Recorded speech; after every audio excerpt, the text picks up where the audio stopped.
Okay mga trigger, ito pong muli ang inyong Pinoy Firearms Instructor na gunsmith din naman at welcome pong muli dito sa ating YouTube channel. Bago tayo bumati at magpasalamat ay gusto ko lang munang basahin ang ating content ngayon mula kay Carlos Romualdo. Okay, napakasimple lang naman ang tanong niya. Maestro, may tanong po ako. Sa shooter arm na Trooper 9mm 1911 commander size, ano din po ba ang bakal na ginagamit sa slide, frame at barrel? At ano ang sukat ng magazine na parang 10 rounds? Yun lang po, salamat. Okay, alamin natin 10 rounds ba ang laman ng ang capacity ng magazine nito? At anong bakal ang ginagamit ng slide, frame at saka barrel? So, simpleng katanungan lang. So, bago yan ay gusto ko lang muna kayong pasalamatan dahil sa inyong pagla-like at pag-share ng ating mga videos dahil dumarami yung ating mga subscribers. Actually, umabot tayo ng 48,400 plus na mga subscribers. At maraming salamat dito sa mga hindi nag-skip ng ads dahil nadadagdagan naman yung ating YouTube channel. Ang ating YouTube channel ay ginawa ko hindi para sa sarili kong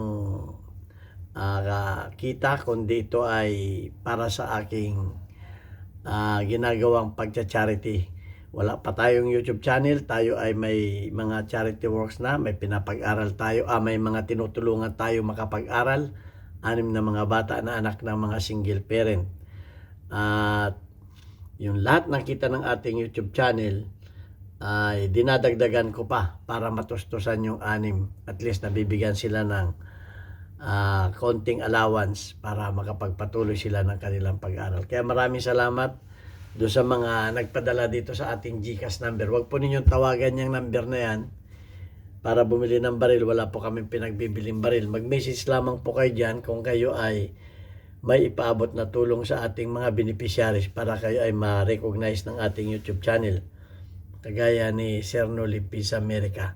Maraming salamat, Sir. Bagaman ayaw ninyong magpabanggit ng tunay ninyong pangalan, ay lubos ako nagpapasalamat at sumasaludo sa iyo dahil sa kabutihan loob mo.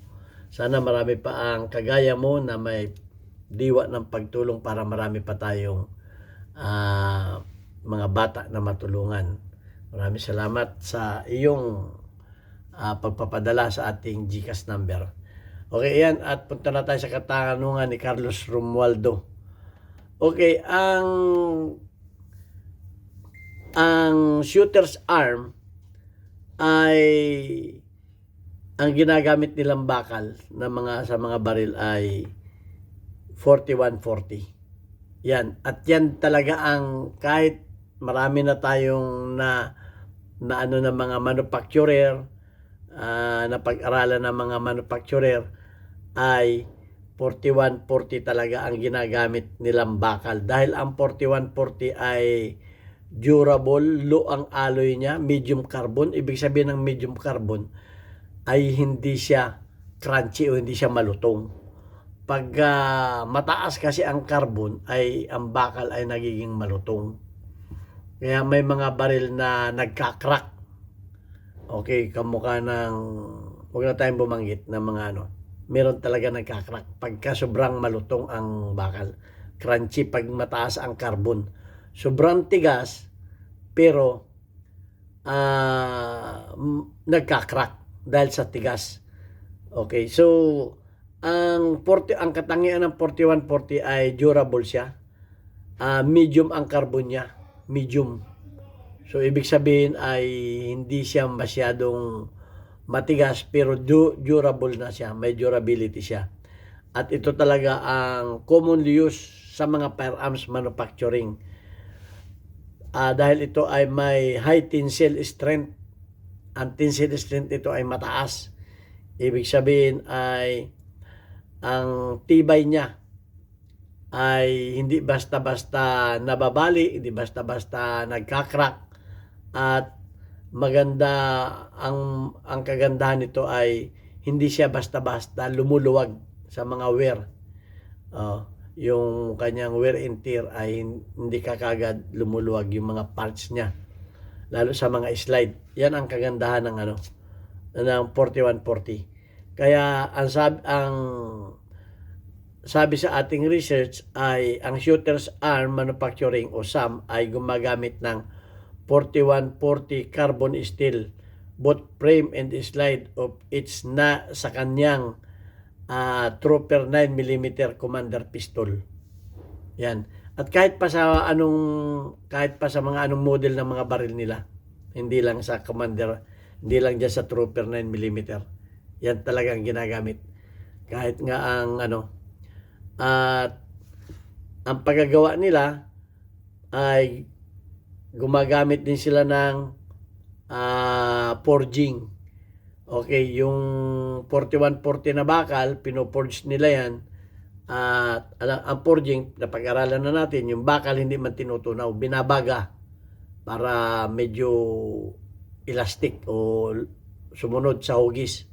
Babagahin, tapos meron silang yung moldy, ilalagay nila, alimbawa, ang moldy nila slide, lalagay nila doon, ipipress nila, i-hammer nila para hugis na slide. O kung receiver man, ganon din ang paraan nila, may molde sila ng receiver at doon nila imomold yung binaga na 4140. Sa kanila ngayon i-refinish ng machine yan. So ganon ang sa kanila ngayon i-harden yan. Ganon ang mga procedure ng paggagawa ng mga baril. So yung 4140 pag yung pinorging yan, ang labas na niyan ay forged carbon steel. Magiging forged carbon steel na yan. Pero ang materialis niyan ay nagmula sa 4140. Okay, so yun ang niyan. Kaya sabi dito ay ang slide ay 4140 na bakal, 4140 steel, matte black finish. Ibig sabihin, matte ang finish niya, hindi siya makinis, hindi siya makintab, black finish. Yan.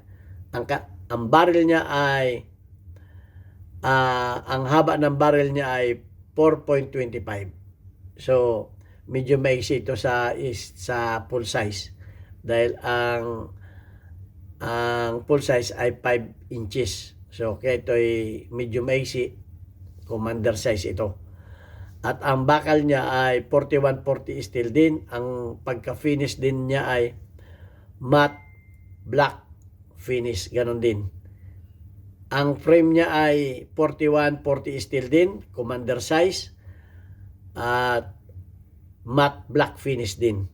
So yun ang suma total. At pagdating naman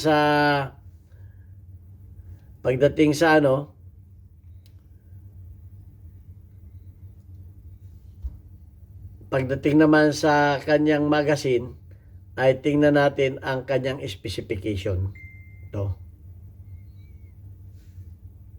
Ang specification ng kanyang magazine ay hindi man 10 round. Hindi man 10 round ang specification ng kanyang magazine.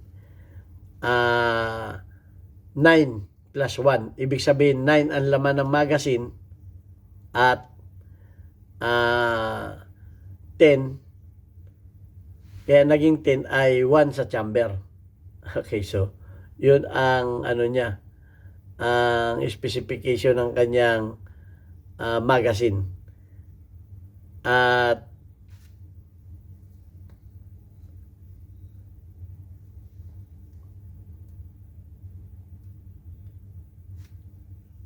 yun lang ang natin dito.